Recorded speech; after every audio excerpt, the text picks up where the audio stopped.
Hello, my name is Michael Robert Farrell. It is November 7th, 2024, 43 years old, born January 27th, 1981, Madison, Wisconsin, around 7 p.m. in the evening. Very cold night, along with my twin brother, John.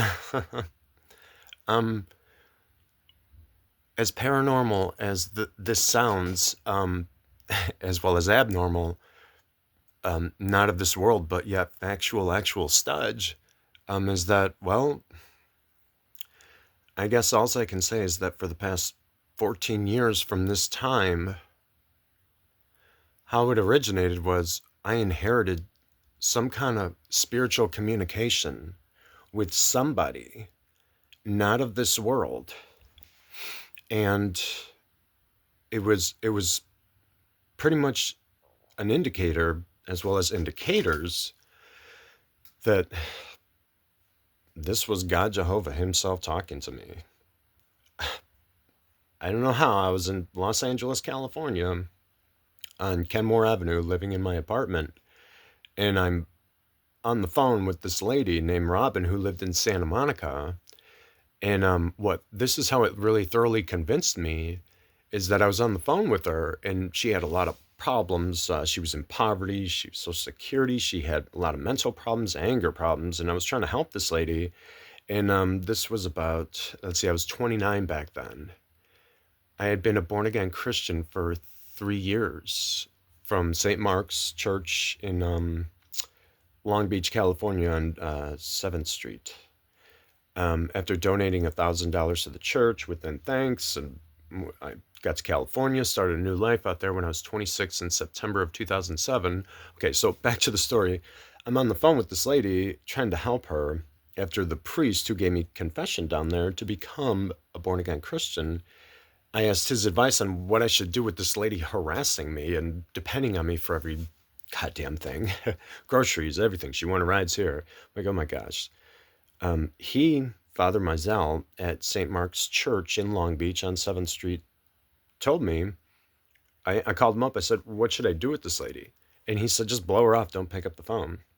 And I didn't. I kept going with this girl, this lady. She must have been about 63 to 65 years old. Anyway, she kept calling, and I felt reluctant to pick up the phone because I was tired. And I just kind of took Father Mizell's advice. All of a sudden, I turned to the digital clock that was on my CD case by my stereo in my apartment, and all of a sudden, it went from 106 and then flipped right instantly to 107. And everything corresponding, the sun shining on me, license plates with 3 sevens, everything. It was everything. Pretty much the main route, the main indicator, the objective as to finding this man was just finding any number on a digital clock. And it just accumulated more and more and more. And then all of a sudden,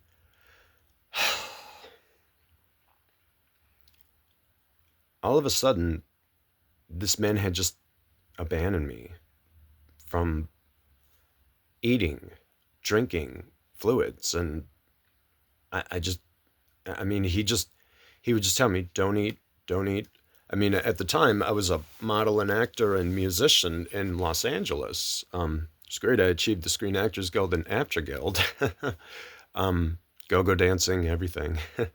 Met a lot of cool celebrities, and I was real happy. And all of a sudden, I'm like, wait a minute. I'm like, what is going on? He didn't want me eating. He didn't want me drinking alcohol. Nothing. I mean, I had a crucifix directly parallel from my bed up on the center of my wall in my room. And the crucifix would just come out of the wall. I felt like the crucifix was just coming out of the wall. Every time I felt prideful about something, every time if I even thought that I was stressed, tired, or what was it, depressed, even those three things, all of a sudden I would just feel the crucifix just come dashing out of the wall saying, no, not literally. I mean, I didn't hear the sound of anybody verbally saying no. I just felt in my heart that he was just the cross was just flying out of the wall. No, no. And I'm just like, what the fuck is going on? And that's what had been going on from when I turned 30 years old on January 27th. I thought, well, why not move on to my next goal? My next goal was to just try to make it as a goddamn celebrity. That's how high I was shooting in life. And that's what, not to be too prideful within my own will, but it's like that's what many women in high school, after high school, so on and so forth, encouraged me to do. They said, you have a really good shot with that former face I had back then. I remember my second week doing background acting. I think it was on the show Boston Legal, somewhere up north of LA. I think it was not Sony Studios, that's in Culver City. Somewhere in Studio City around there. I don't know, this was when I was 27 years old. And, this lady told me, she said, with that face of yours, you can make a lot of money. So I worked on the Johnny Depp and Christian Bale movie. Forget that word. Johnny Depp is a bank robber and Christian Bale is the cop after him at the Santa Anita racetrack. That was like my third time doing background acting.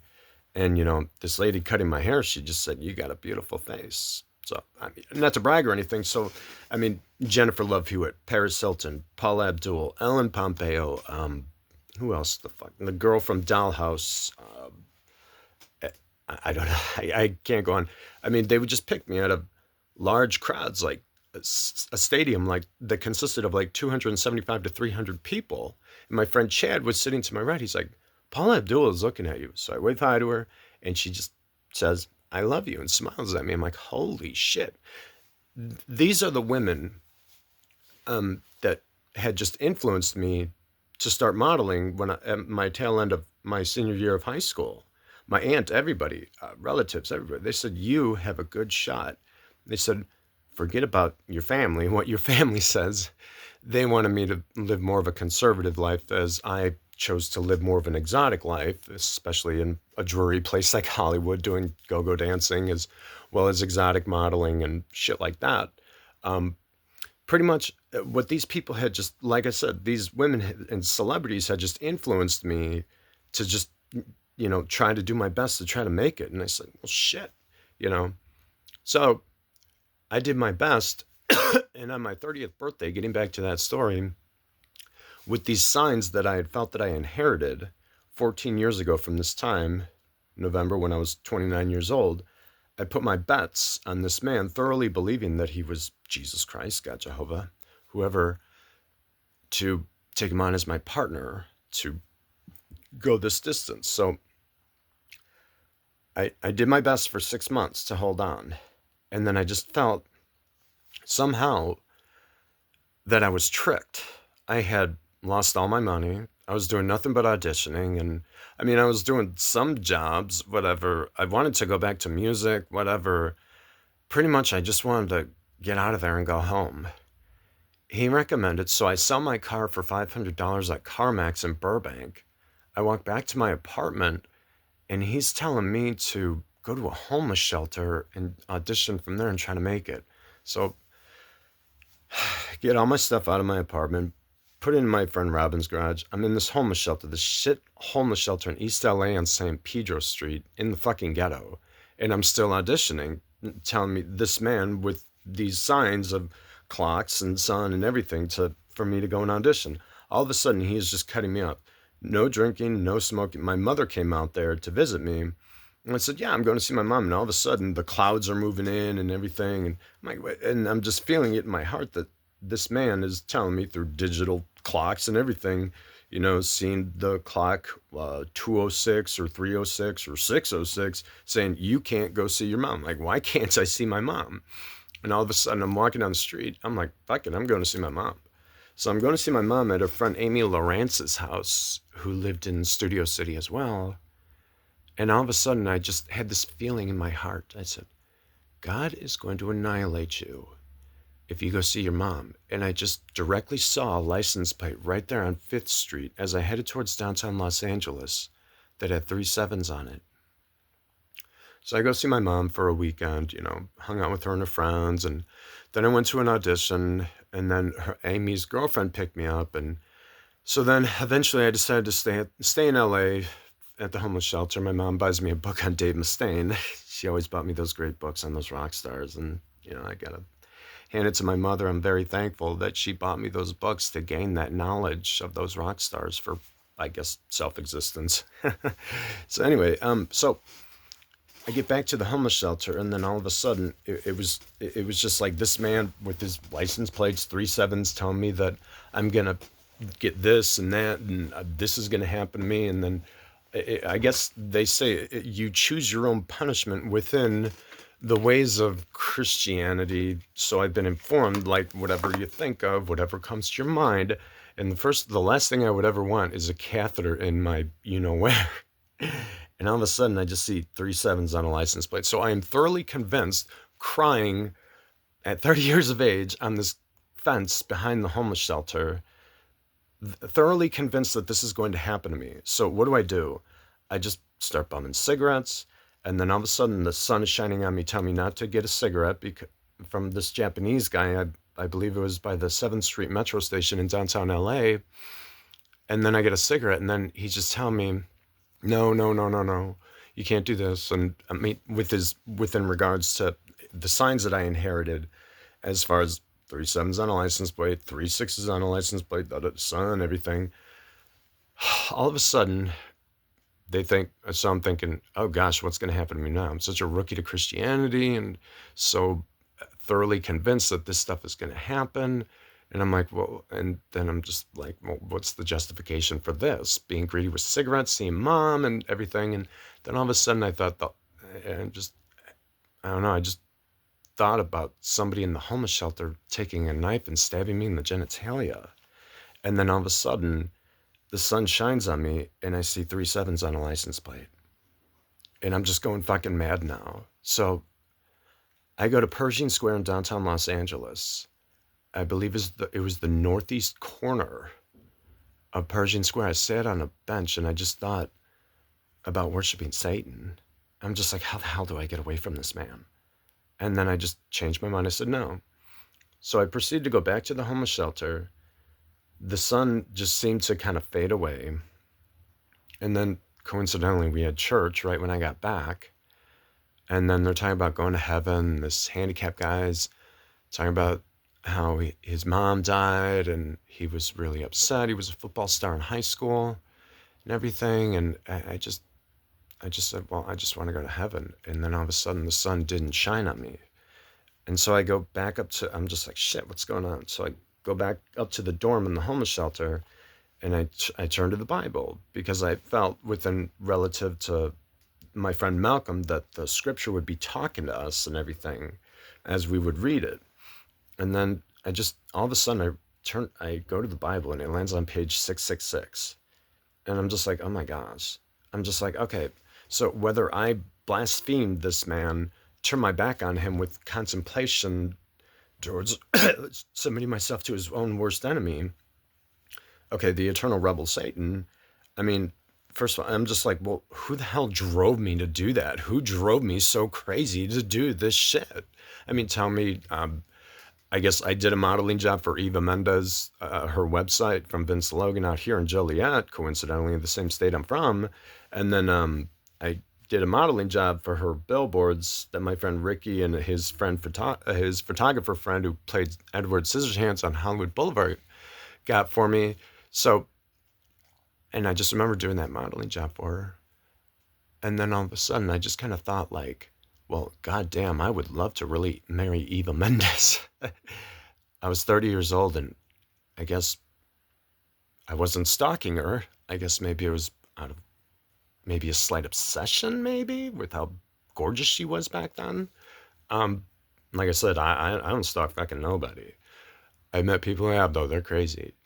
But all of a sudden this guy is just shining, telling me, I'm just thinking, I'm like, well, what's the justification for that? And then all of a sudden, I'm like, am I just not worthy of dating a beautiful girl? Am I going to end up with a fat girl? And then all of a sudden, I just see a bus on Grand Street and 5th Street with 3 7s on the license plate. So here I am, 30 years old, rookie to Christianity practice. And I'm just thoroughly convinced that this is what's going to happen to me. And so so getting back to being up in the dorm in the Bible, landing on page 666 and everything. What do? I just get out of there and just walk around downtown Los Angeles all night that night. I believe it was July of 2011, about maybe a week or week and a half after 4th of July. And I'm just walking around downtown Los Angeles all night. I'm just begging this man at 3 o'clock in the morning to forgive me. And I just see the sun fading. I feel as though like his physical head is in the sky or something, as I just perceptively and theoretically saw it, that this man is just fading out, saying, and like I said, you choose your justification. I'm just like, oh, am I just going to wake up in hell next time I fall asleep? And all of a sudden, I just see 3 sevens on a license plate, or him somehow. I can't remember exactly what it was, but then that's what this man had been telling me through these signs, these the examples, like I said, were pretty much digital clocks, license plates. Like I said, the sun, everything that had stopped shining on me from that time. I'm just like, well, what the hell is going on? I'm like, I didn't know any better. And as far as thinking about worshiping Satan, the eternal rebel himself, let's see, I was 30 years old when I did that. I had done the same thing when I was 22, 23, and I went to a church and confessed it to a priest, and there was no justification, no nothing. I didn't have any signs back then. So I'm like, how can I be getting served with this justification at 30 when 7 years before I thought of doing the same thing, and all of a sudden this man is telling me I'm 30 years old, 3 o'clock in the morning, downtown Los Angeles, the last place you want to be at 3 o'clock in the morning when you're white, Caucasian like me. I'm just seeing these signs. I'm thinking, well, maybe if I clean up my act, he'll let me into heaven. All of a sudden, I just see this car come flying right at me, 3 6s on the license plate. So now I'm getting more upset, more depressed. I'm thinking, am I just like totally hopeless now? So I'm like, well, what the hell is going on? So next thing I do, I come home to Chicago and I confess to a priest in a church. And then so I'm just like, okay, well, I'm just like, so where do I go from here? All of a sudden, this man is encouraging me to just stay in this room in my parents' house and do not drink any water, do not drink any food with the sun. The sun's beating on me, and then it fades out, and then all of a sudden, I got a digital clock in front of me. I would just wake up every morning. 11 days I was in this goddamn room next to my parents' bedroom. And I just thought, well, maybe I can just pray. And so I would see the clock. It would be like 7:07 or something. So I just started praying. I must have prayed for nearly 18 hours straight. Maybe even less, maybe 12 to 15, 14. I can't remember. But it was in that room next to my parents' bedroom. And my mom's calling the ambulance. I'm like, oh, I'm fine. And all of a sudden, I'm not eating. I'm not drinking. And then all of a sudden, I'm like, I get tired of just praying. My body just physically died out, and I just felt reluctant to continue because I didn't see anything happening. I didn't see the sun or moon shining on me. I didn't see any positive signs out of these digital clocks or anything. I believe I had seen the apparition of his feet to my left on a dresser that night when I was particularly doing that, and I just felt in my heart that he just wanted to tell me, keep praying. And I just, like I said, after 13 to 15, maybe it wasn't 18, it must have been 13 or 15 hours I prayed. All of a sudden, I just felt physically reluctant. I just died out. So next morning, what happened? My parents take me to CDH hospital. They say, you've been fasting, no water, no liquids, no food for 11 days. I'm like, yeah. So I admitted myself in to CDH hospital. And then all of a sudden, I just feel as though, I'm just like, okay, so I'm in the CDH hospital, blah, blah, blah, blah. I'm praying in there, and then all of a sudden, this man is just, I wanted to leave the hospital, and all of a sudden, I just feel as though this man just beckoning me, literally just beckoning me, physically beckoning me with the light shining on in my room to encourage me to keep praying in there.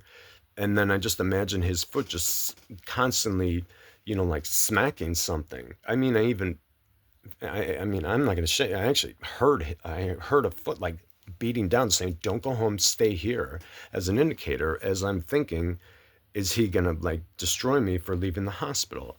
So then so then I go back home after running around trying to escape. I'm trying to stay in the hospital, and they're mandating me to get out of there. And I go home with my mom, and so then all of a sudden, what happened? Then he has me start screaming in the room like a week later, screaming and screaming, and I go to what was it, Elgin psych ward, and then he has me act out in there, and I'm talking to beautiful girls in there, and then I remember I once saved my friend Kazi's life in there. As far as those within those walls, whatever he could have done to kill himself, with whatever he could have done, smashing his head up against the wall or whatever, I reported to staff. I said he told me he's going to kill himself. All of a sudden, this man is speaking to me verbally, telling me to punch people and do this and spit on people, and I had to do that. And he had me sitting on an exercise bike in this hospital for 18 hours again, just sitting on the bike. And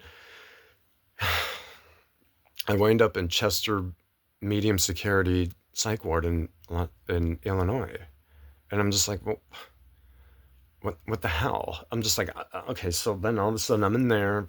I do my time, go to Madden. I go back to California. I stay with this Brazilian girl, Lais, for a month.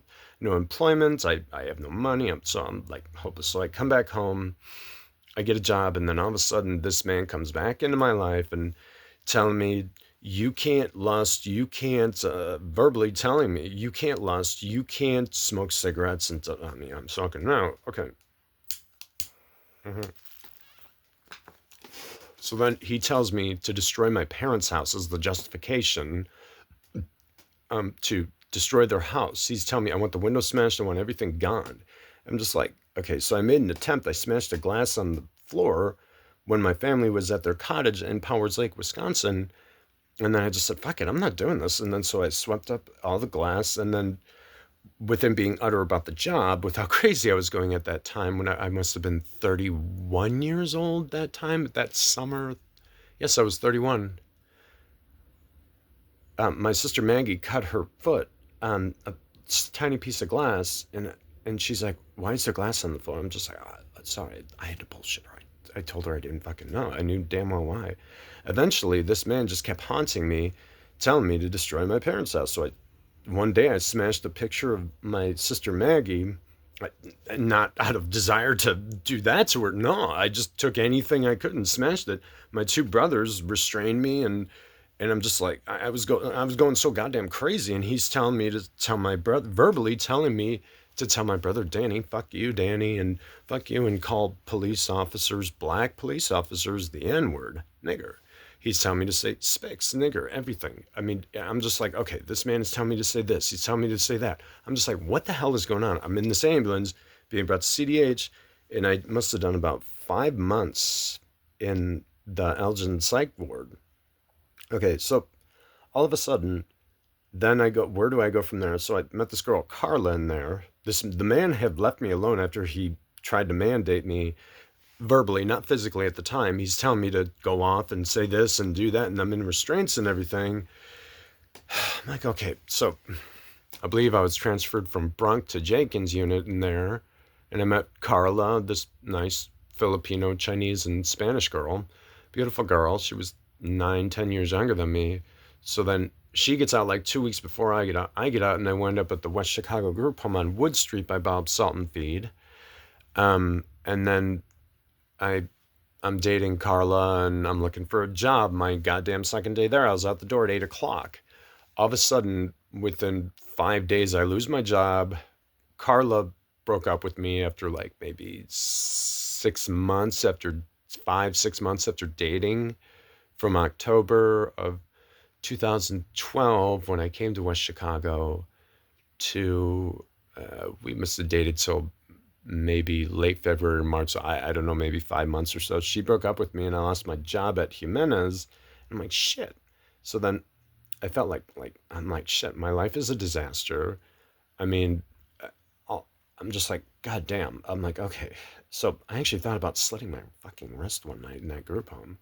And then he came back, into my life this man who claims that he is Jesus Christ, God, Jehovah, whoever, and then he's just telling me, do this, do that, and spit on your roommate's bed, and then he wanted me, because I got angry. He was just like telling me to do this, do that, and just all just not not how do I say it? He wasn't like totally provoking me, but he was just provoking me, telling me, you did this, you did that. He would tell me things like, your stepfather wasn't good to you, your real father abandoned you, your mother your mother put everything else before you. He's like, I saw it to this in your life. I mean, what does a person do when they are hearing this spiritual, not of this world contact that they have with this man telling them this? And so I got angry.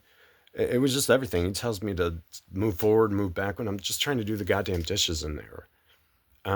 So he just told me to keep beating my genitalia in over and over again that night. So I did, and then not as hard as he thought. I mean, this man had verbally told me in psych wards that he had been telling me, take a hospital slipper and whack it in your testicle, piss on the floor and lay in the piss. I'm just like, okay. So all of a sudden, he lets me go at that point.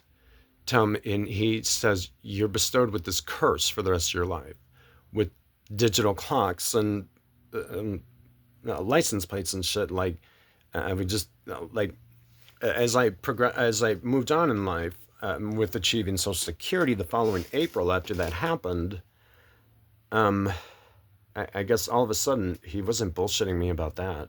All of a sudden I would have like one thought or something. I would just think like, here I am in West Chicago. I was a goddamn Hollywood star back there in my mid to late 20s. All of a sudden I enter my 30s and I'm just like, oh my God, my life sucks. And then so I just see a license plate coincidentally on Washington Street or Wood Street saying 777. Like, I felt in my heart that this man was provoking me, saying, yep, your life sucks. And I'm just like, and it just carried on through there. That's an example. I would just think like, oh God. I mean, I would just, I looked in the mirror and everything. I'm just like, my face is different. I got this ugly face. And then all of a sudden I would just see, ha ha, flashing in my mind. I'd be like, oh my God. I'd be like, my God, literally. I mean, this man would just provoke me. And what else was it? I'm Jeanette Finley. I'm celebrating her birthday with her. This lady, this elderly lady nobody gave a shit about, who lived downstairs from me in an apartment I moved into on Parker Avenue. So security, doped up on meds and dating, and I couldn't handle Jeanette. Nobody gave a damn about this lady. I'm helping her celebrate her birthday, and this man is telling me that I'm this bad person and everything. Every time I think like, am I a bad person? Then all of a sudden I'd see a license plate saying 3 sevens, having 3 sevens on the license plate. I'm like, this man's telling me I'm a bad person. How the hell am I a bad person? So I'm just like, okay. So what I'm saying is that, okay, where was I from there? I lost my mind. I was playing with these kids next door, playing soccer with them, playing cards with them, and their parents loved me. And I was working at Jewel. I was working at Pal Joey's, and then Jewel. I'm on Social Security, and then all of a sudden I shut my mouth off. I had been battling alcoholism, and then I did my best to stay sober for a year and a half when I was in the entertainment industry in Hollywood. But then when I came back here, I believe I was 33, 34 years old. I achieved a year and 3 weeks of sobriety. And what drove me to drink was one day I was helping my stepdad at his house, and moved something upstairs. And it was amazing. It was late February and it was like 68 to 70 degrees out. And I was in shorts and a sweatshirt. It was late February of that year when I was 36 years old. I think sometime I must have been 36, yes. And my friend Ricky was living with me. And then I just thought, God damn, I'm a misfit. My dad does not like me. And my dad's fine, but he just felt like I was just on Planet Nine or something. When we moved this chair or couch or something upstairs to my brother Matt's room. And I just said, okay, Dad, I'm going to go. And he's like, okay, bye. And I'm just like, oh, like, my dad don't like me. I'm like, I'm a misfit. And then all of a sudden I see my stereo clock in my car that day go from like 3:06, whatever time it was in the afternoon, like 4:06, flipped to 4:07. So with my experience that I had had for the past 7 years with the spiritual communication, I just felt, oh my God, this man is telling me I'm a misfit. My dad doesn't like me. What do I do? I believe I went to the library after that, and I just jumped in my car and went to the liquor store. And that's when I relapsed. And I'm like, I'm just like, I don't get it. I'm like, you tell me I'm a misfit. My dad doesn't love me, like me, whatever. So that's how I started drinking again. And then I started indulging, and then I started having anxiety attacks that following Christmas. And because every like negative thought that would come into my mind about like how like which is how common is that, how common is that to just out of some of the after, whether it is the aftermath of stress or just plain just anger or frustration about your life. What does the mind do? What is the brain's when the brain is stimulated? I mean, what kind of negative thoughts do they have? They're just, oh, this sucks. This is stupid. It's all relative. And if I were to get angry or think like, oh God, that person is a fucking idiot or something, this is all common within mankind, humanity itself within this world. And then all of a sudden, I had a digital clock that I should have just shut off, but then I just felt, how can I get away from this? I can't get away from these signs and shit. All of a sudden, this clock would just be tell me, it would go to like 205 to 206, and that's this man telling me, don't have those thoughts, don't get angry. And I was just going nuts. My heart was racing. It was Christmas when I was 36 years old, and I started having anxiety attacks, and my heart rate was up like a mother. Christmas Eve, coincidentally, my sister Maggie had given me some marijuana that I had smoked. I was 36 for the first time since I was 30. I think so. And then throughout the last time I smoked it before then was, believe it or not, 21. I smoked pot at 21, didn't do it till 30. Um, and then I did it again at 36, but throughout my teens I did it every goddamn day. But I had had enough of it at 21, and I just stuck to being a drinker. And then 30, I did it once, and then the next time I did it was 36, and it was a remedy for my anxiety. And it brought my heart rate down, and I was like totally calm Christmas Day when I was 36 in 2017. Yes, and that was it. And then all of a sudden, by late August of that year, 2017, or no, it was 2018, because it was right after Christmas, 2018. Yes, 6 years ago.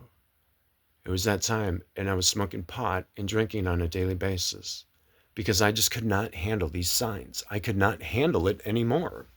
And I went back to drinking and smoking pot, and I was playing with these kids, and I mean, I was fine. I mean, it doesn't really coexist, how you like to smoke pot, you like to drink alcohol. But I was playing with these kids, Diana, Daisy, John, and their sister Celine.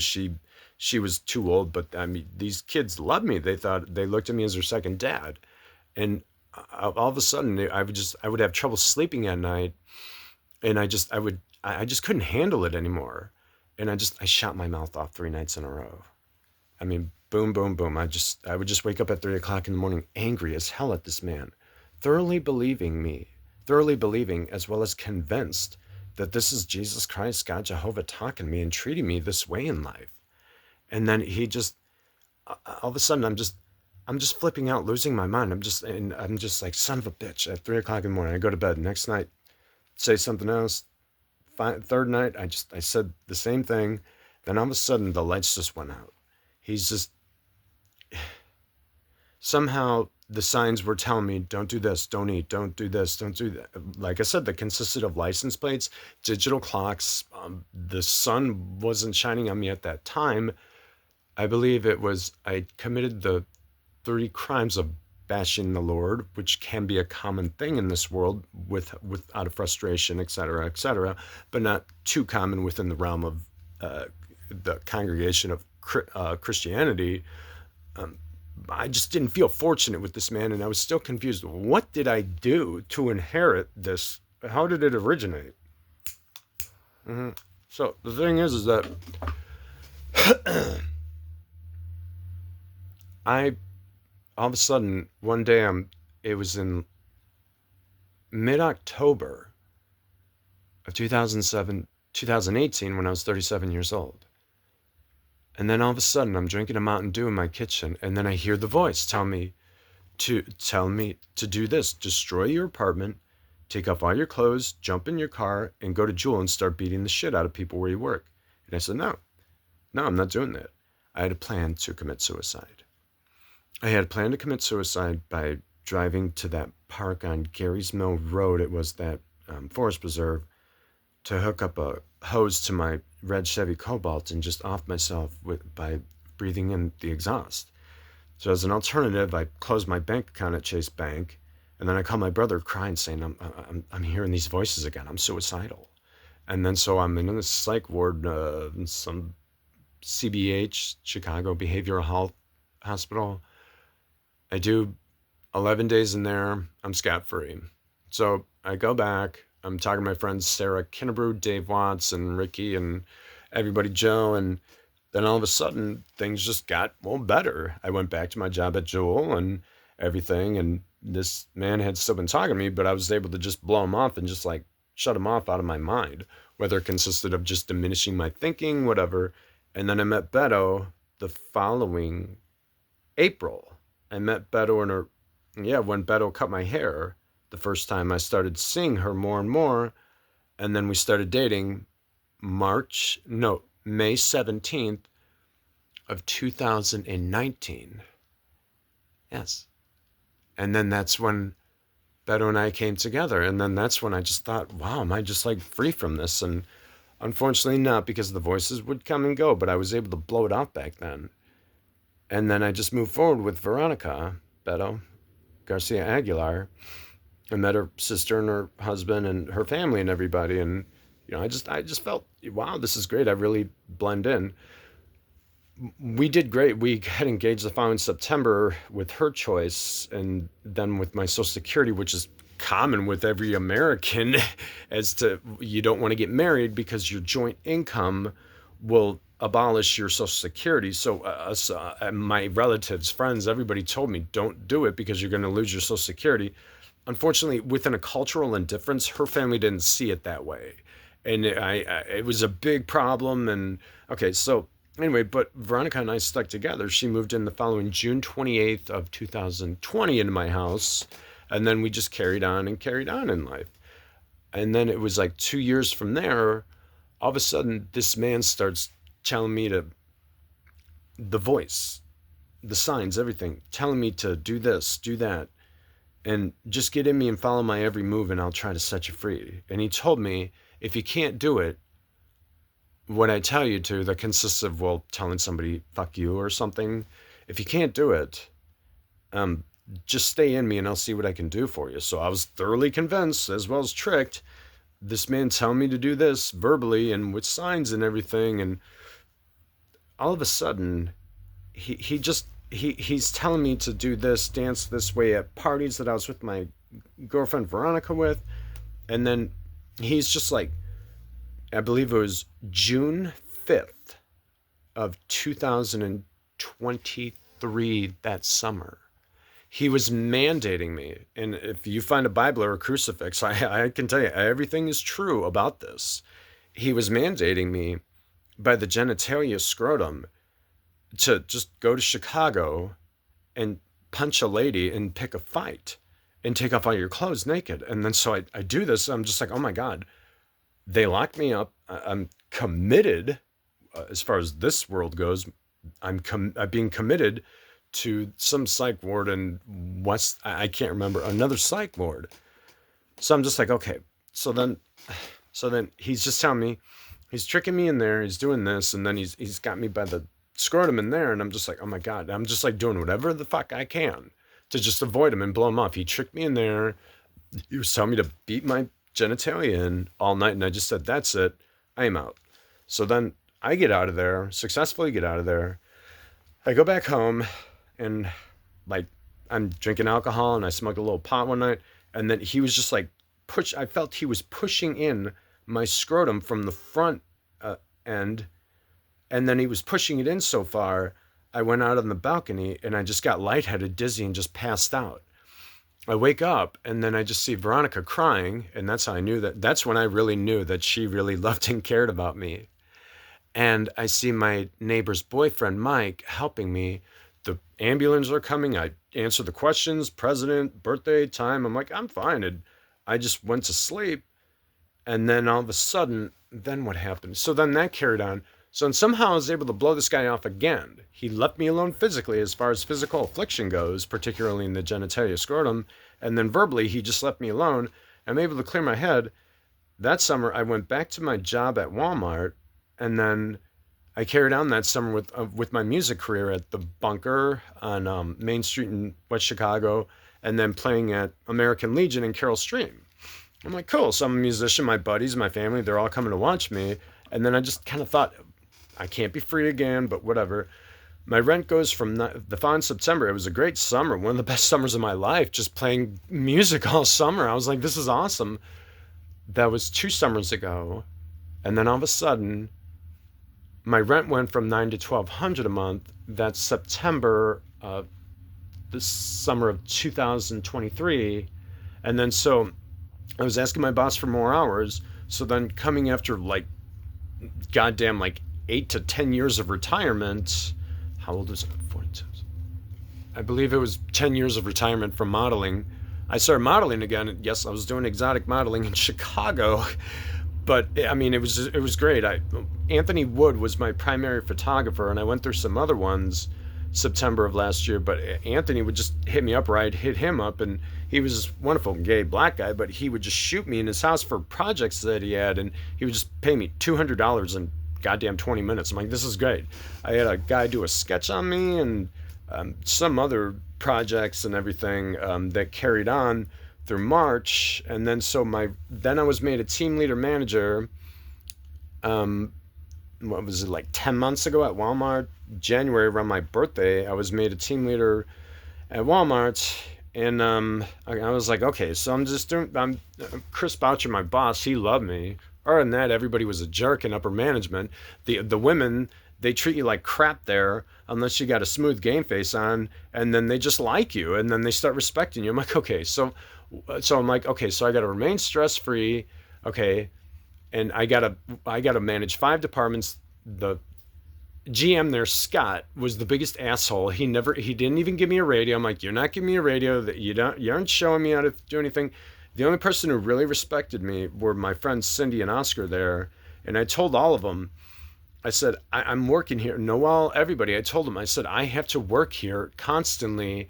And then I have to try to look for modeling work on the side because I called her my wife, as I perceptively saw her at the time, Veronica. I said, she has her own business and she can't help me with the bills. So my buddies were like, damn, you're screwed. My bills were $2,000 a month by then. So I was like, shit. So I just told all my buddies, I'm like, Chris, I need your help. I need you to give me a radio. I need you to do this. And he's like, fine. So all of a sudden, I posted a picture of myself naked on the internet the following March.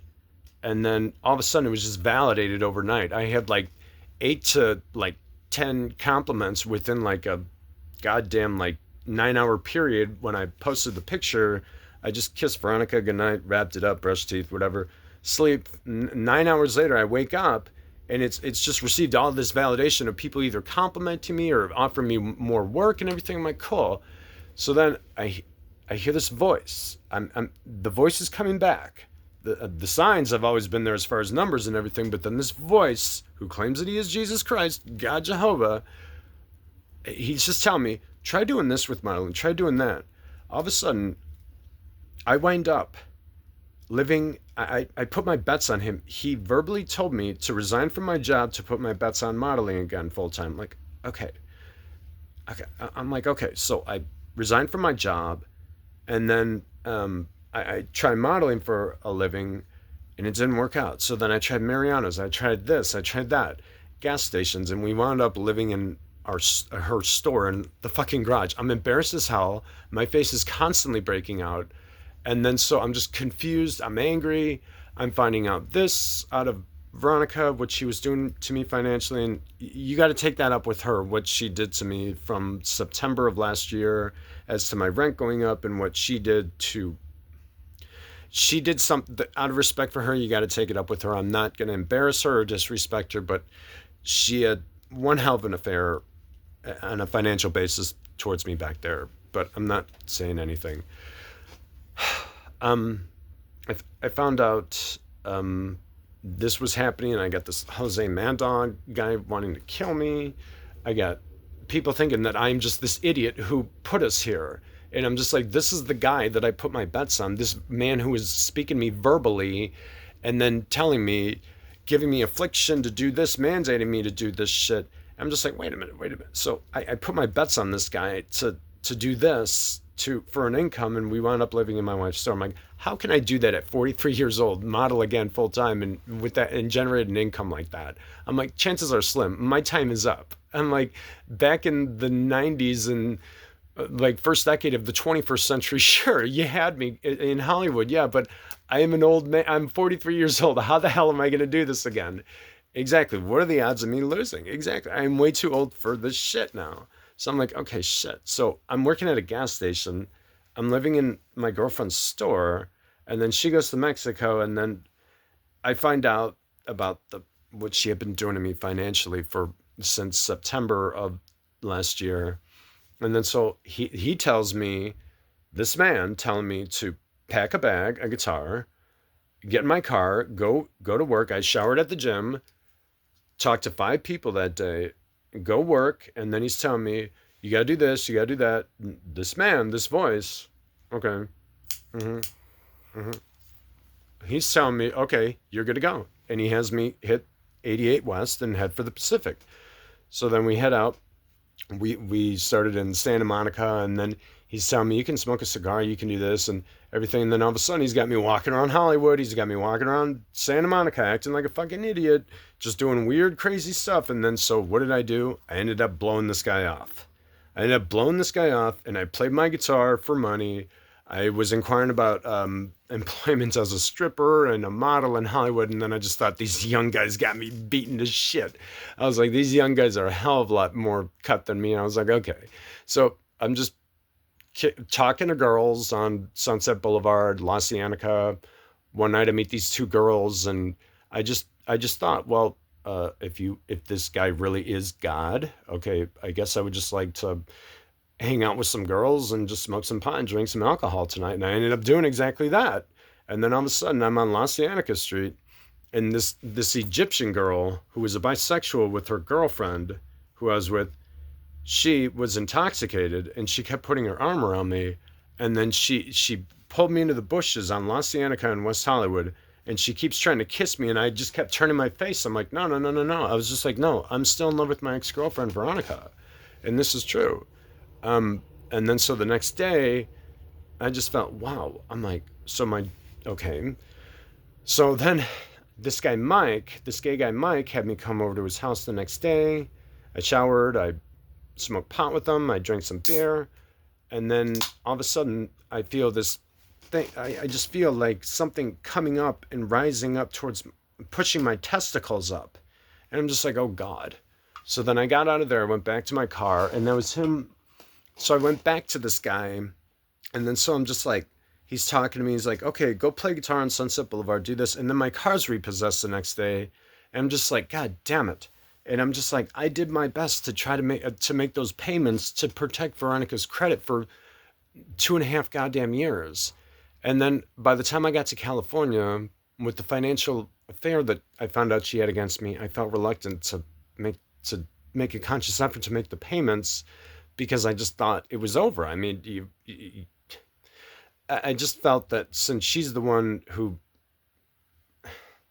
wasn't giving me any money for that time living in my house, for half the time out of the 4 years she lived with me, that I just felt, I can only try to save your credit so much. But it was repossessed at 5:30 that Sunday morning.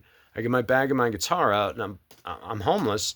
So then I just moved forward from there. And then all of a sudden this voice is telling me to do this, do that. I'm like, okay. And then so I'm like, okay. And then so he's telling me to call this Mexican guy the S word and to punch him. And I'm just like, no, no, no, no. He's like, this is how far you came in life. I'm like, what are you talking about? He's like, you stepped out of me too many times. You were supposed to obey my every move, and you can't do this. You can't beat up people. I'm like, no, no, no. I called my mother because I felt that my life was in danger. And then so I talked to her, and then I just moved forward and just found residency on a porch balcony in West Hollywood, and I actually liked it. And my tactic after that was just to try to meet a girl and shack up with her, and just help her with rent, and just try to, as far as seeking residency out there. And I just kind of realized that this man had also influenced me to just, he said, you don't care about anything, not literally anything, but just you don't care if you're dirty, you don't care about money, just live for free and have fun. So I took his advice and did it. I went back to him over and over and over again.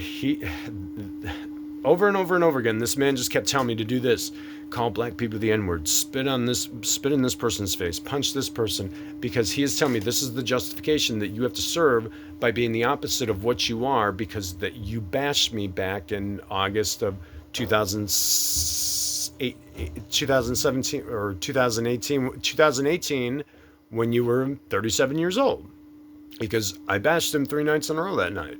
And yes, with these digital clocks and shit, I was fairly warned, okay, but then all of a sudden I couldn't handle it. So here we are 6 years later in Hollywood this past summer, and then he's telling me to punch people and do this and everything. I said, that's it. I stepped out.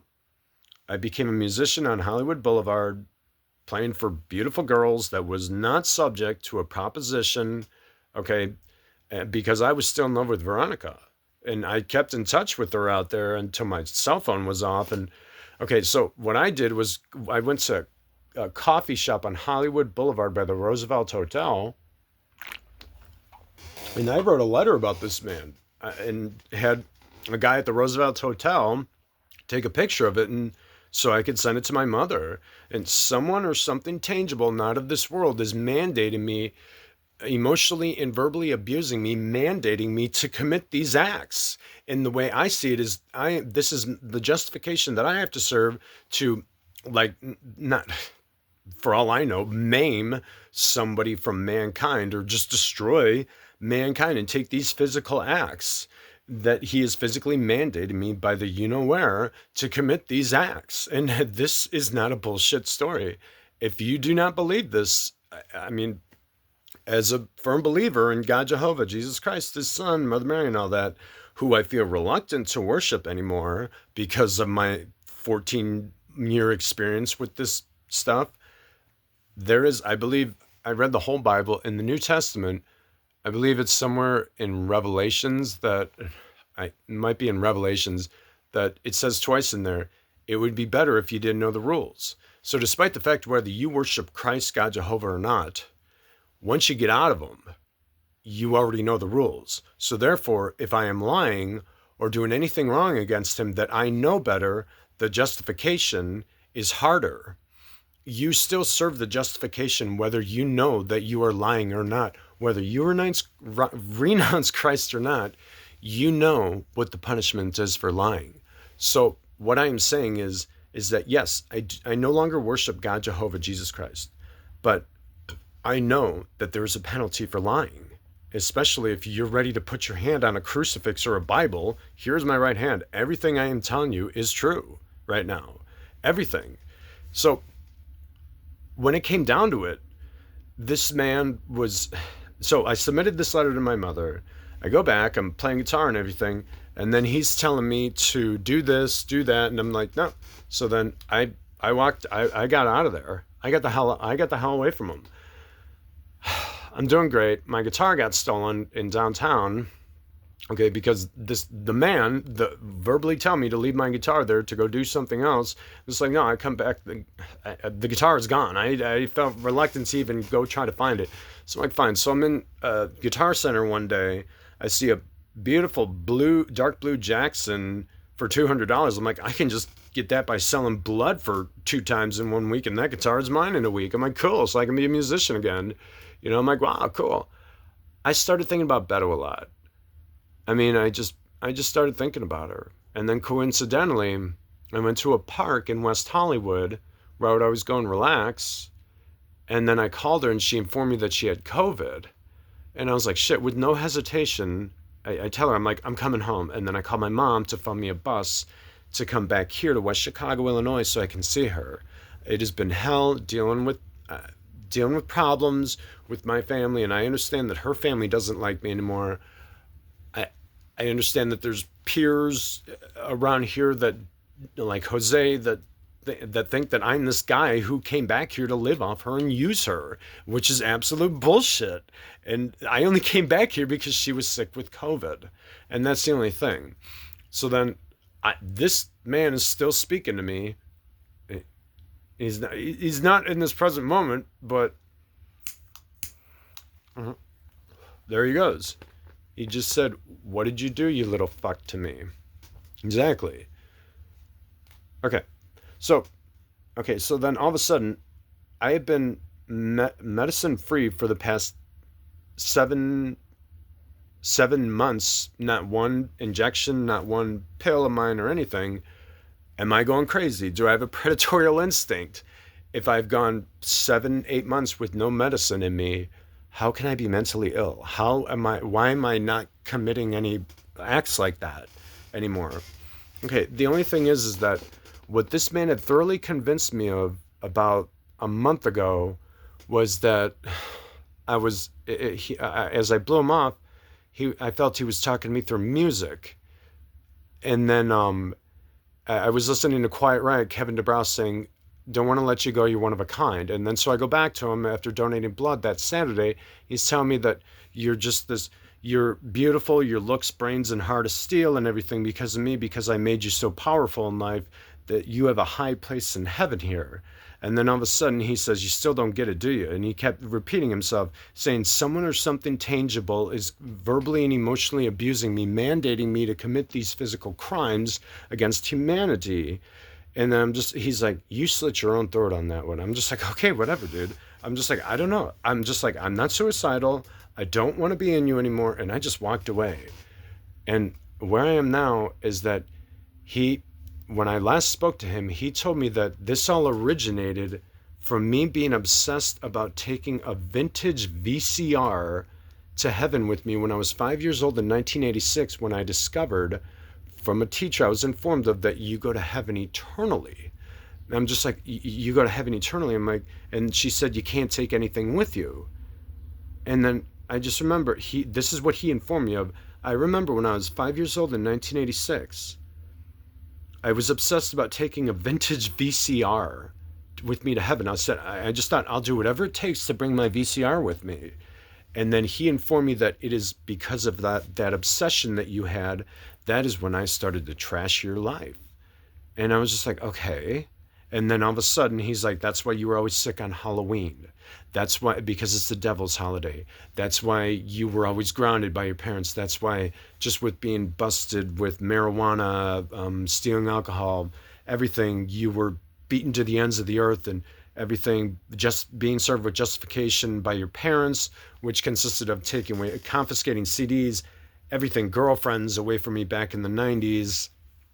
And then that drove me to submit myself to OD and try to kill myself. And then he's like, that's why you did this. And I remember one night when I tried to kill myself in late August of 1996, when I was entering my sophomore year of high school, I just felt my life sucks. I'm just like, I got nothing. I got this because I had been busted stealing alcohol with my friends, these girls, and my girlfriend, Jane Erickson. My parents didn't want me to see her anymore. They took away all my goodies, my black clothes, my CDs, everything. I'm a fucking dork. And I'm just like, I am doomed. So I mixed a bunch of pills. I went with Ben Cole, Shannon Kelly, and my girlfriend Jane, smoked pot. My dad picked me up. All of a sudden, I go home, I fall asleep, and I have a dream of meeting Jesus Christ in a blue room saying, "I'm going to set you free." I'm just like, okay. And then so I woke up. My body is changing color. It's going green, red, everything. This was back in late August of 1996 when I was 15. And then so I had my stomach pumped. I'm hallucinating in a hospital room for 5 days. And then all of a sudden, after 5 days, my time is up. I enter my sophomore year. So then this man, okay, so getting back to the present here in the 21st century, here in 2024, this man has informed me that this is why my dad neglected me. This is why you were always sick on Halloween, or I went to jail on Halloween in 1995 when I was protecting Michelle Valentino at the Naperville Alternative School, going after DeAndre Harris, a black kid, because she called him the N-word. And I came to her defense and tried to hit him. And then they pulled him away so my fist never actually touched him. But then they said Brent Moran and Shamika Wilson had claimed in the courtroom after I was put in custody and taken to the DuPage County Youth Home in jail on Halloween of 1995 when I was 14. They claimed in the courtroom that I smacked Brent Moran on the hand. And I said, no, I don't remember doing that. Same thing with Monroe Middle School. They said that I was getting up and walking out of class in 1994. I'm just like, no. And I'm just saying, me, Rich Manser, and Eric Hellman, I don't know about Rich Manser. Me and Eric Hellman were both expelled that year. Yeah, Rich Manser went somewhere to, I can't remember, but us three, hierarchy within our congregation of the headbangers there, we were wearing Megadeth shirts, and I was making out with Meg Ogren at 13 years old on lockers and everything. And the way I see it is that, I know I'm flying around here, but Monroe Middle School just saw me doing this stuff and just pretty much made me a conspiracy to the school. And I wound up in this alternative school, 1995, October 31st. I wound up going to jail for protecting Michelle Valentino from a black kid. And they're claiming in the courtroom before Judge Michael J. Burke, like two days later, the next day, I believe, was November 1st. November 1st. I'm just in these jail clothes, and they're claiming that I smacked him on the hand. I don't remember doing this shit. I don't remember walking out of class in Monroe Middle School. This man, who claims that he is God Jehovah, Jesus Christ, telling me, he claims that he's both of them. Okay, whatever. That this is why my life turned out this way.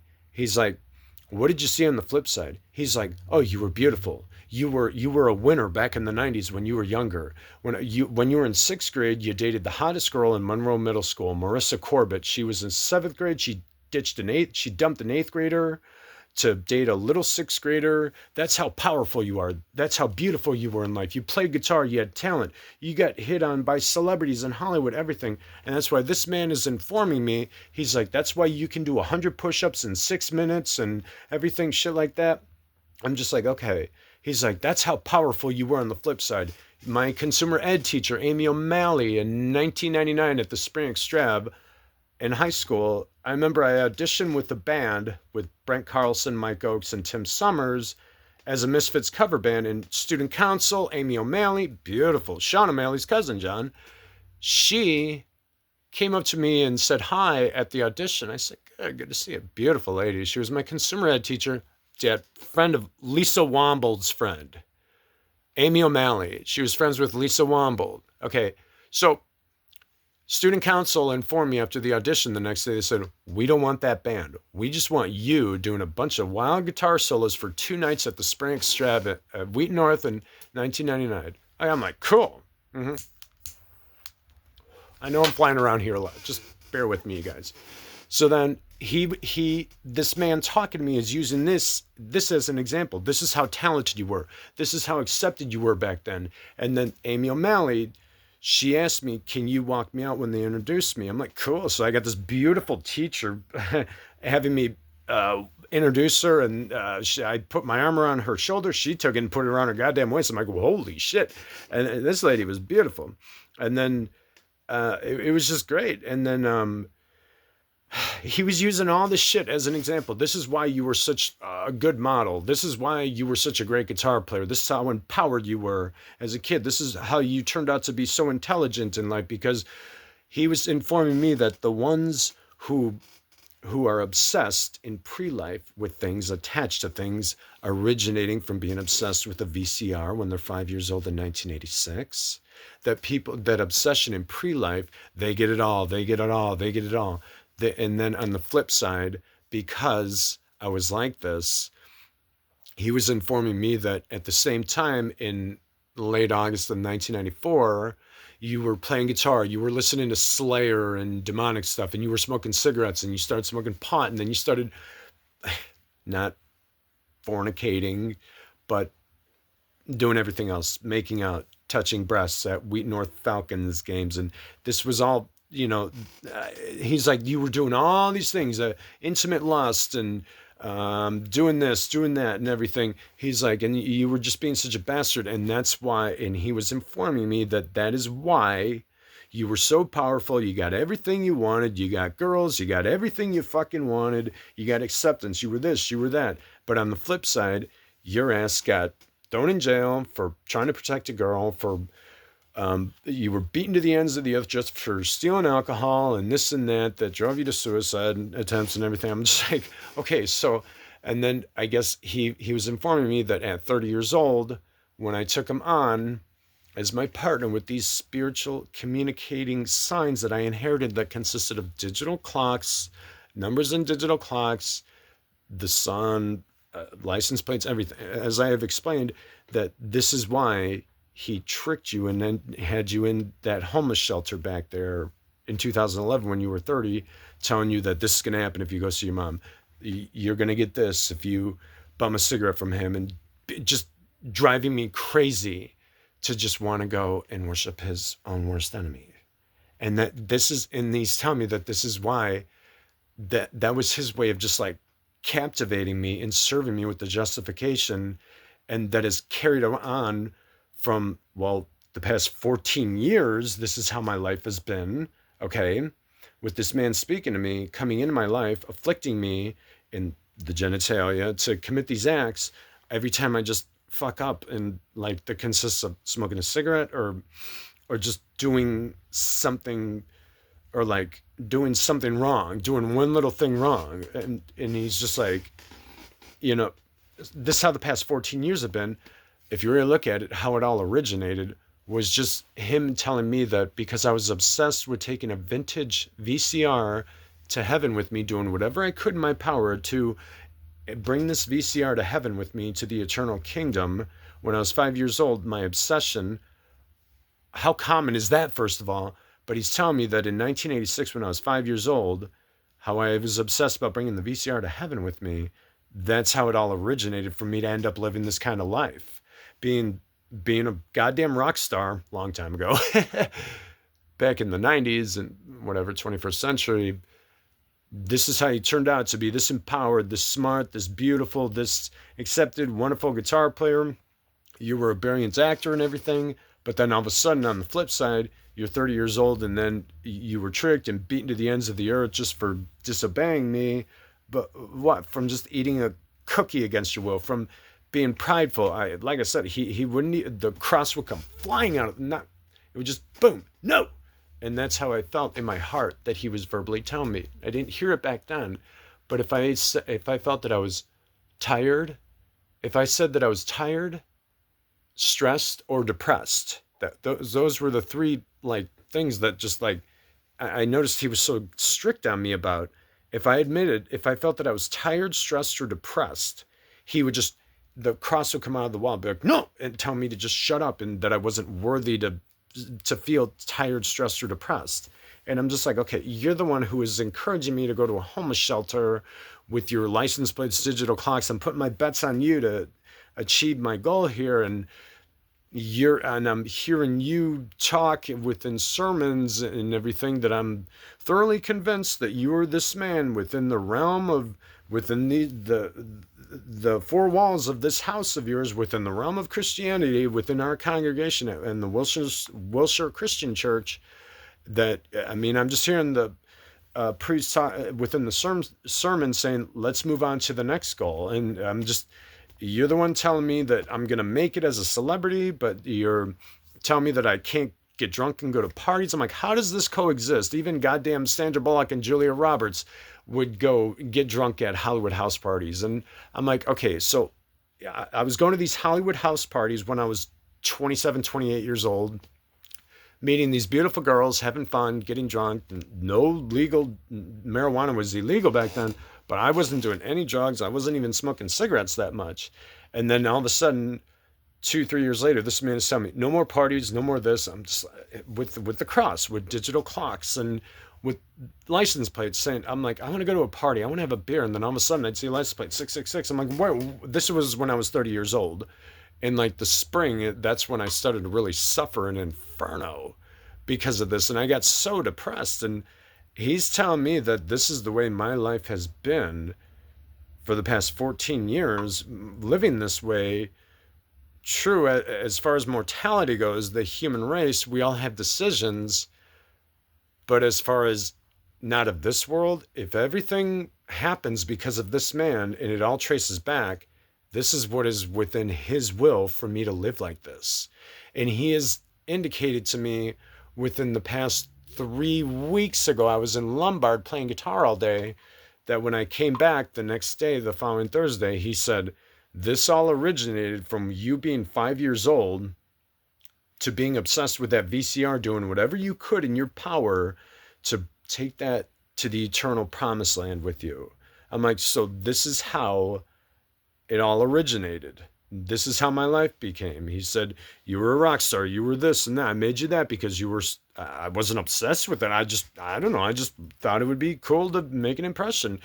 He's like, but on the flip side, this is how much I just not tortured you, but just beat you to the ends of the earth for just nothing. You were framed when you were 14 years old in 1995 on Halloween for protecting Michelle Valentino from a black kid, DeAndre Harris, from him hitting her. And then they're in Brent Moran, Marika Wilson are in the courtroom telling Michael Judge Jay Burke with my lawyer John P. Houlihan that, oh, Mike smacked me on the hand. And this man is telling me that he saw it to all this, that these people framed me and threw me in jail for 2 weeks. And then I was out with house arrest for 4 weeks and a year of probation. I'm just like, oh my God. So, and I'm like, what kind of justification is that within a wealthy county like DuPage County to serve justification like that? And he's telling me, he's like, this is why you weren't allowed to get away with shit. Why all your colleagues, peers, and everybody, they got to do this, they got to do that and everything. And you were the one who was having sex at 15 years old. You were the one within your friends to start touching Meg Ogren's breasts in September, October of 1994, and Megadeth put out Euthanasia that Halloween and everything, your favorite record. And he was telling me, he's like, oh, you do all this, you listen to all this satanic heavy metal to a certain degree. I don't embrace it. And he's just telling me, you were smoking cigarettes when you were 13, you were smoking pot, and you were drinking alcohol at 15. And he's telling me, he's like, you do exotic nude modeling and everything. He's like, you play heavy metal on the guitar. He's like, how do you coexist with me? This is what this man informed me of like 3 weeks ago from yesterday.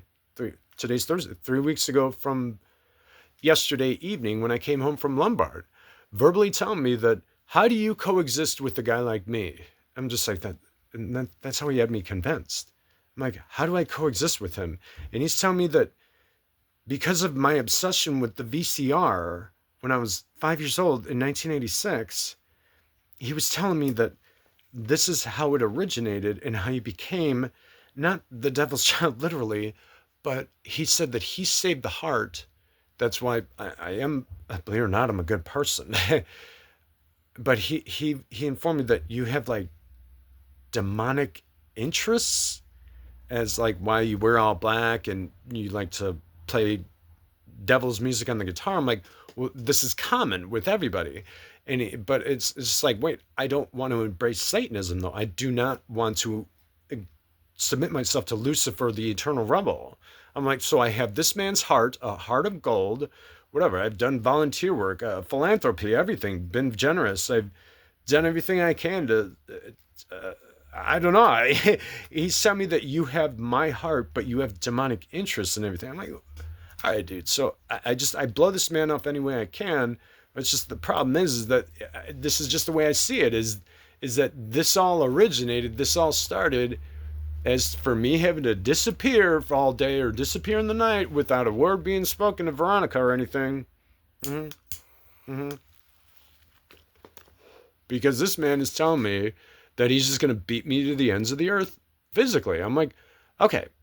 I'm like, okay, and he informed me 3 weeks ago from yesterday evening, 3 Wednesdays ago, in the evening when I came home from Lombard that night after 10:30 p.m. No, it was the next day. It was Thursday. It was 3 weeks ago from today. Yes, he informed me when I came home 3 Wednesdays ago in the evening, 10:30 p.m. I apologized to Veronica for being gone all day, took a shower, and then he started going to the introduction. How do you coexist with me? You do nude modeling, you like Megadeth, you like Metallica, you like Slayer. How do you coexist with me? I'm like, okay, dude. I'm like, whatever, whatever. And I just remember being in this bed right here, and I was just like moving my head. I wasn't feeling any physical pain or anything. I just felt somebody emotionally and verbally just like telling me, just trying to convince me that I'm just like this piece of shit. And I just remember moving my head 3 Wednesdays ago from yesterday, that evening after it was must have been nearly midnight.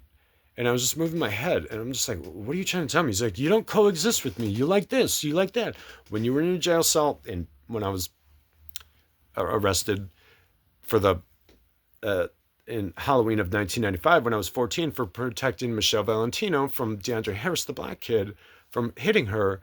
He's like, it was a common thing with us people, with us kids back then to hang up pentagrams and shit like that. He's like, you were hanging up pentagrams in your jail cell. You were doing this and that. How do you coexist with me? I'm like, well, there was no embracive desire. I didn't actually turn to this man. It's like, for all I know, you're the one that drove me when I was 30 years old to sit at Pershing Square, and because you're telling me that I'm seeing a license plate with your signs that you gave me 14 years ago when I was 30 years old, thinking that I'm gonna be stabbed in the genitalia from being greedy with cigarettes, and you're telling me. So I'm on Pershing Square, like I said earlier.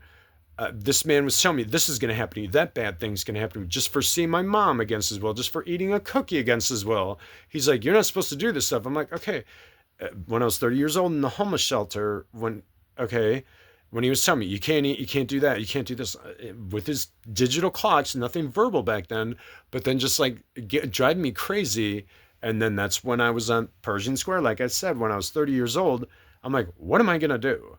And this man is telling me all these bad things are going to happen to me because I bummed a cigarette from somebody, because I saw my mother, because I did this. And, and I just thought, like I said, when I was 30 years old, I thought about worshiping Satan, the eternal rebel, to get out of this. And then I changed my mind. And then that's when, like I said, I was wandering around LA, 3 o'clock in the morning, begging this man for forgiveness. And he just kept saying, I would just think that was my story when I was 30 years old. So, and I'm just thinking, well, this all originated, he has indicated me, from being obsessed with a vintage VCR when I was 5 years old in 1986. That this is how my life turned out and everything. And I'm just like, oh my God. And I'm just like, well, I know I've been flying around here a lot. I know I'm overwhelming you. I know I'm overwhelming you and flying around here a lot. It's just, the only thing is that I just see other people in the world, out of mankind, human race, just having a desire to murder, having a desire to maim. I mean, these people, Glenn Benton, Kerry King, Tom Mariah, they've been making a profit since I was a baby, for over 40 years. They've been marketing pictures of Jesus Christ being dissected. They've been burning upside down crosses in their forehead. I'm just like, I don't do this shit as a adult, mortal, middle-aged human being. I'm like, okay, I'm like, all right. I'm like, these people, what did you give these people? You gave them $1 million, dude. What did you do to me for being obsessed with a vintage VCR in 1986 when I was 5 years old, by doing everything I could in my power to take that to heaven with me, that you inform me of? What are you doing to me out of obsession? It's like, you're beating me to the ends of the earth just for disobeying you about eating a cookie or smoking a cigarette or something, or drinking a beer or something, when you're telling me not to do these things. You're telling me I need your permission to masturbate. You're telling me that I'm not allowed. I mean, I was having sex heavily when I was between the age of 17 and 19. Unfortunately, I got my high school sweetheart, Tiffany Van Hoos, pregnant when I was 18, and we had to end up having her abort our child. And that's something I did wrong. As mortality goes, we're all responsible for making our own decisions. I haven't been a perfect little angel, But then he's just informing me that as mortality, this earth goes within the human race, we're all responsible for making our own decisions. He's telling me that who does it trace back to on a spiritual basis, not of this world, the creator of the universe, that is within his will to have this world, us people doing this stuff, these decisions, everything. He says it all traces back to being within his will. I'm like, shit, so you're the one who made me with these demonic instincts, and it all originated from taking a Questar vintage VCR to heaven with me when I was 5 years old. I'm like, where? I'm like, so, okay. I'm like, so, okay. But yes, as far as mortality, mankind, it goes, as far as this earth goes, we are all responsible for making our own decisions. I have made the wrong ones, but then I guess I just see why I don't know. I guess I just see why this is what drove me to go so crazy in life. Like I said, it's been 7-8 months with no medication or injection in me. What do you see me doing now? Do you see me going crazy? Do you see me, not to be prideful, but on an intellectual basis, making sense? Well, as far as what I'm explaining to you, no one's going to believe what I'm explaining to you, but do you see disruption within my thinking? Do you see me acting like a goddamn predator right now? If I was locked up with criminally insane people in 2012 in Chester psych ward down in Illinois, okay, if I was criminally insane back there and I had to be doped up on all these meds, what are the odds that I would have already had a predatorial instinct right now, without being on my meds for the past 7 months? You answer me the question. How fast do criminally insane people who commit those predatorial instinctive acts, such as beating people up on Erie Street naked in the Chicago Loop 2 summers ago, June 5th, why aren't I doing that now if I haven't been medicated for the past 7 months? State of California, records are all clear. Medical, criminal, mental health, they're all clear. I just don't get it. I'm like, okay, so if I am declared legally criminally insane, if I am mentally ill, okay, and it has been 7 months of being resistant from having any injection, anything oral medication being put on my throat, why haven't I been committing these acts so far? And how often does a criminally insane person become predatory and instinctive like that towards mankind? Within 6 to 72 hours of not having their medication, ladies and gentlemen. I've gone 7 months now. What am I doing? Nothing. Nothing wrong at all, but making sense as far as me speaking like a natural human being, as far as what I'm talking about. Not of this world spiritual communication stuff. Who would believe it? Nobody. Nobody but, well, the person telling you this, and that's me. One more thing. Oh, excuse me. Give me a sec, guys. Give me about, 20 seconds, literally. Where's Veronica's crucifix? Oh, that's a good one. Okay.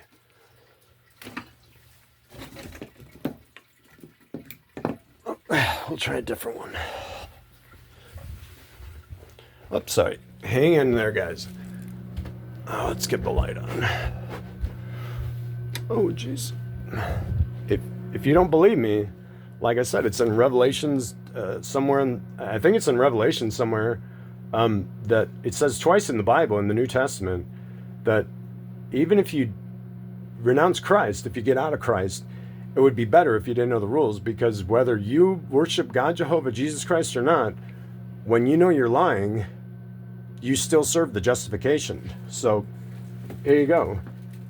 My right hand is on the crucifix, as well as a Bible. If I can find a Bible in here, everything I am saying in this documented video is true. Here's my right hand. It is true. All right. Take care, guys. See ya.